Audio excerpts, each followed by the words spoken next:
ये रईसी ठाक और खून खानदानी है तो बादशाह है मेरा, और तेरी बादशाहत पे कुर्बान ये रानी है।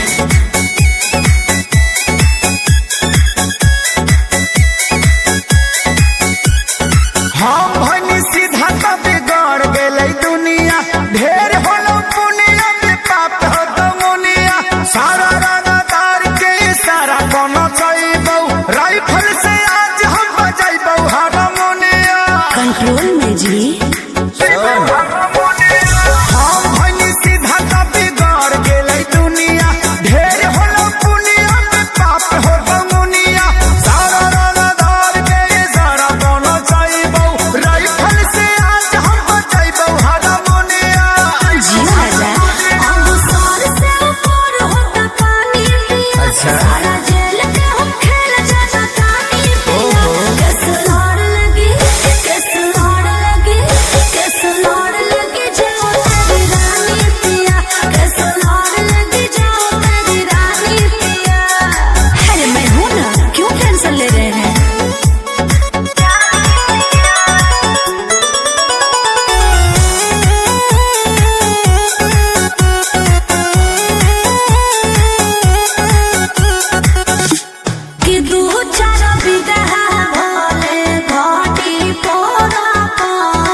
छोट मोट होता सही कांड रहता नमवे है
रंगदारी हो लहू हमारे से हमारे है